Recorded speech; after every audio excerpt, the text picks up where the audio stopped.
This is me, and this is moments right before I head off to Spain. And this is me trying to explain to you guys that this is my first time flying. But as you can tell, I was a little bit nervous, and I didn't know this many people were going to be watching me while I was talking. So I didn't really get my point across. But yeah, that's pretty much what I'm trying to say in these clips, as you can see. Alright, now we're finna go board the plane. Yeah, that's pretty much it. Just got through with Subway. Yeah, that's pretty much it. Alright, you're probably wondering how in the world does a green bird correlate with me getting to Spain? And that's a great question. And the answer to that doesn't start on a plane. It starts right here. So it all started the summer right before I headed off to college, and I had a summer job I was doing at the time. And pretty much with that summertime job, we had a lot of free time. And with that, I didn't really know what I wanted to do with the free time, if I'm being honest. But sometime or another, an app kind of caught the wind, or it caught my interest a little bit. And that app was Duolingo. With Duolingo, I didn't really know what it was, other than some people kind of saying they learned the language on the app, and that was pretty much it.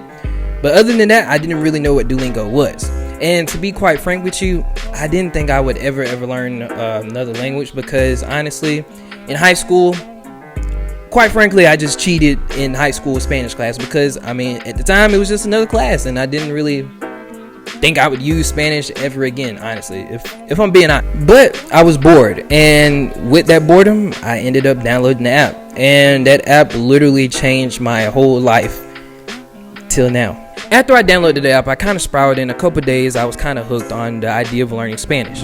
Not only was I doing my Duolingo every single day, I also started watching YouTube videos on other people learning Spanish, and tried seeing what they did to figure out what I could do to learn Spanish. However, with all of that, I was kind of nervous to tell anybody that I had started trying to learn Spanish. And with all that, the cat did eventually get out of the bag, and my secret was exposed to my friends at work. Their reaction?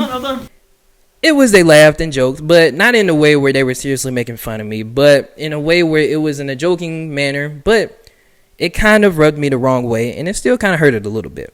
But it added fuel to the fire, and it helped me with getting through a lot of days of where I kind of didn't want to do Duolingo, and it helped me be consistent. But at some point, the motivation runs out, and it's all about discipline, if I'm being honest with you. However, around that time, I found a couple of YouTube channels that helped me out, but there was one in particular that helped me out a lot. And it was a channel called Mike Ben. Well, obviously, Mike Ben's channel is his name. So yeah, a dude named Mike Ben. Now, Mike Ben was literally the only source or person on the internet that I could find that seemed to have the same problems as me, and somebody that could relate to me in a sense.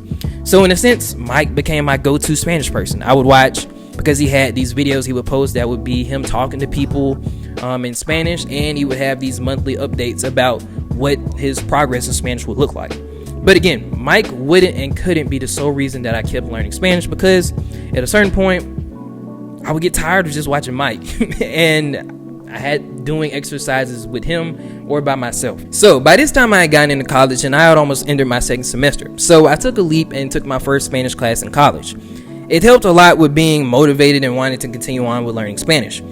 Also, I got to meet some cool people and connected on a level with most people I couldn't connect with. And it was a really good experience. So with all this momentum, I continued to do Duolingo every single day. And if I would slip up, I had enough streak freezes to hold me over. But majority of the time, if I did miss, I would do it as soon as I realized, or as soon as I woke up. So if it was like 12:15 or something and I forgot, then I would do it then. Or if I fell asleep that night, I would do it as soon as I woke up. So fast forward now, it's 3.5 years later, and I'm finna graduate college, and Spanish has been a big part of that. And one thing Mike always told his YouTube videos, or whenever he would speak, was you should want to talk and practice with native Spanish speakers. And at the time, whenever I first started, it was a little bit more challenging, and let's be honest here, nobody really wants to do that because you don't really want to sound stupid. And that makes a whole bunch of sense, because we're human at the end of the day. And, you know, like, nobody wants to feel like they're stupid or their point isn't being gotten across with somebody else. Now, I never had a problem with reading and writing in Spanish, or, you know, like, doing it or wanting to do it, because obviously you could do that by yourself. And thanks to these books, it kind of made it a little bit easier. I know it's a shameless plug, but Mike helped me so much that and all the people I'm sure that watch his videos that he deserves it. So those 2 books are, one is by Mike Ben, and then the other one is Madrigal's Magic Key, the Spanish Creative Improvement Approach. So I recommend both of those books if you're first starting out. And yeah, they honestly did me wonders, if I'm being honest with you. But anyways, I say that wanting or speaking with a native speaker was my biggest flaw until about a semester ago. And in this semester, we had to sit there and talk with native speakers from different countries. So for example, Mexico, Guatemala, or just a different place. And we had to sit there and talk with them. And I had talks with a couple of different countries, and that's where I met some cool instructors. But I met a really cool and great instructor, and her name was Bertia. Bertia was the sweetest and coolest instructor known to mankind, because I remember our first conversation, and your boy was nervous. I was really nervous, but Bertia made it better, and she made it real simple. She made it easier, and so with this I gained some confidence in the talking with native speakers.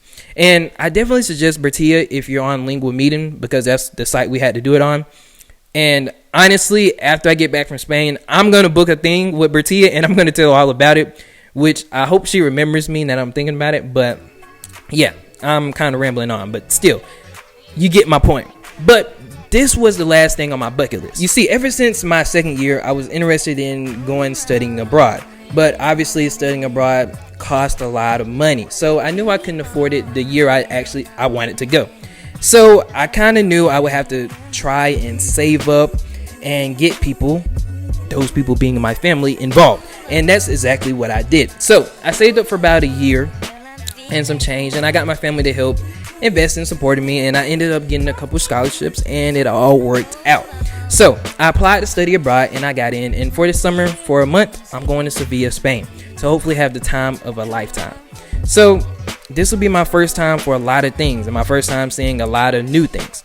For example, it's my first time flying ever.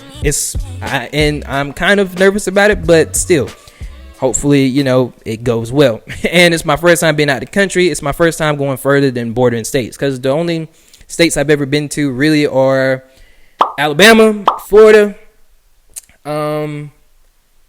South Carolina, and Tennessee. And I'm from Georgia, so that literally kind of tells you where all I've been.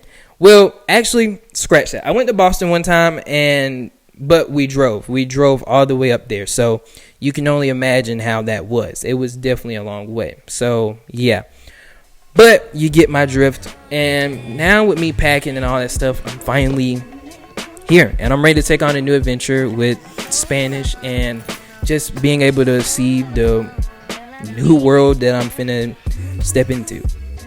So I'm going to take you guys to Spain with me, and hopefully going to shoot some cool videos, and I want you guys to enjoy. And also big shout out to my mama, my auntie, and my grandma, because without them, I literally would not be going on this trip right now.